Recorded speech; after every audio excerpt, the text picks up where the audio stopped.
জয় মা রাজেশ্বরী। তোমাদেরকে আজকে নিয়ে গেছি রাজেশ্বরী পুজোর দেখতে নিয়ে এসেছি। তো প্রথমেই মাকে দেখেছো, মা সাজ হচ্ছে, এবার আমি এন্ট্রি করছি। এই যে মেলা বসেছে, হাঁটতে চলছি বলে ফোনটা নড়ছে বলে এই জন্য এতটা দুলাদুলি করছে ফোনটা। ফোন ধরে ধরে এরম যায় না, তো আমি তো ফোনটা চালিয়ে হাতের মধ্যে নিয়ে যায়, তাই একটু প্রবলেম হচ্ছে। কষ্ট করে দেখো একটু। মেলা ভালোই, এখনো ভিড় হয়নি, সব রান্নাবান্না ঘরে লোকজন আছে, তাই পুকুর পাড়ে বসেছে। দেখো কে কত রিস্ক নিয়ে। এই পুজোতে বৃষ্টি হয়, তো সাধারণত বৃষ্টি হচ্ছে না। যাদের বাড়ি যাচ্ছি তারা এসে বসে আছেন। চলো, যাবে না? তোমরা যাও, যাচ্ছে। চলো তোমাদের ঠাকুরটাকে দেখায়। আমি তো তারপরে আর বেরোতে পারিনি, খুব মাথা যন্ত্রণা করছিল, এত আওয়াজ নিতে পারছিলাম না। তো যে সব একটু সাধারণত জিনিস বসেছে, ফুচকা, ঘুগনি, চা, অনেক কিছু বসেছে, কি বলবো। পুরো গ্রামটা থাকে না, গ্রামের দিকে এই পুজোগুলো আমার খুব ভালো লাগে, নালে ভালো লাগে না যেতে, অন্ধকার অন্ধকার। দেখো মায়ের মুখটা কত সুন্দর। এই কাঠামোটা রেখে দেয়, এই কাঠামোতেই আবার ঠাকুর তৈরি হয়। ঠাকুর তৈরি হওয়ার পুরো ভিডিওটাই আমার কাছে ছিল, দিতে পারলাম না কেন, একটু অস্বাভাবিক জিনিস আছে, তাই সব কিছু তো শেয়ার করা যায় না সবার সাথে, তাই দিতে পারলাম না। মনে হয় না কোনো অ্যাপে আমি কোনো জায়গায় দিতে পারবো, এটা চাইছিও না দিতে। তো ঠাকুরকে দেখালাম, দেখলে যে ভিডিওটা বেশি বড় করব না, ছোট্ট ভিডিও আছে, তুলতে পারিনি বেশি ভিডিও আমি। তো বোনের বাড়ি চলে এসেছে, এই যে খুব লোকজন আছে বলে ক্যামেরাটা অফ করে দিয়েছি, রান্নাবান্না হচ্ছে তো পুজোর, ওই জন্যে কথা বললে থুতুমুতু পড়বে।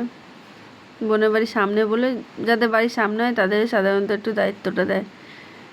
তো পুজো শুরু হয়ে গেছে, দেখতে পাচ্ছ, পুজো হচ্ছে, গন্ডি হচ্ছে, অনেক কিছু হচ্ছে, তোলা যেত, কিন্তু আমার মাথাটাকে খুলে রেখে দিয়ে যেতে হবে।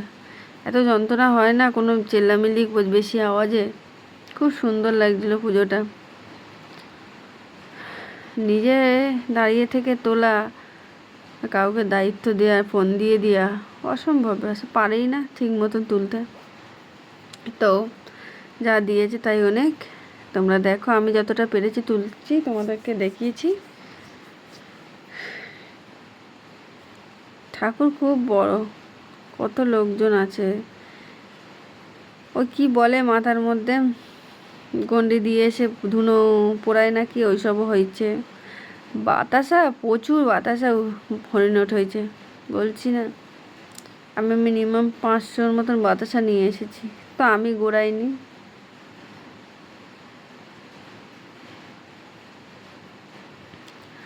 আমার বাবারা ছিল, পেছারা ছিল, ওরা ছিল। এই যে ধুনো পোড়ানো হচ্ছে, এই জিনিসগুলো দেখতে খুব ভালো লাগে। এইটা আমার বোনের ভাগনা, এই যে গেঞ্জি পরা, এইটা না না, এটা না, মনে হচ্ছে দেখতে যেন একই লাগলো মনে হচ্ছে এটা না, অতটা বুঝতে পারি না। তো দেখো পুজোটা কিরম হয়, দেখো বাতাসা দেখো, এই যে সব একটু একটু বাতাসা। আমার বোনের বস্তা করে বাতাসা দিয়েছে বোনরা, এই দেখো এই বাতাসা ওদের বোনদের, হাসি দেখো না, কিসের জন্য বাতাসা দিয়েছে জানো? জানলে হেসে পাগল হয়ে যাবে। ভালোবাসা যে এমন জিনিস। পুজো টুজো হওয়ার পর রাত্রিবেলায় নাচ হয়েছে, এই সময় আমি উঠেছিলাম সারাক্ষণ ঘুমিয়েছি, এই আর পাচ্ছিলাম না, একটু গাটা গুলোচ্ছিল, তাই উঠে দেখছি এরম নাচ গান হচ্ছে, সামনেই তো হচ্ছে। ওই সব বাড়ির লোক, বাবা কি নাচ। তোরা নাচ গান করুক, তোমরা দেখো কি কথা বলবো বলো তো, এত বৃষ্টি হচ্ছে আমাদের এখানে, বৃষ্টি বাদলে। বৃষ্টিটা ভালোই হচ্ছে, গরমে একটু দরকার হয়। এটা পরের দিন কি জল ছত্র না কী সব বলে, আমি অত কিছু নিয়ম জানি না, তাও তোমাদেরকে বলছি একটু একটু। রাধাকে নিয়ে এসে না কৃষ্ণকে নিয়ে এসে জানি না, সকালবেলা এটা পরের দিন। তা কোনো নাচছে এদের, নাচ এদের আর শেষ হয় না।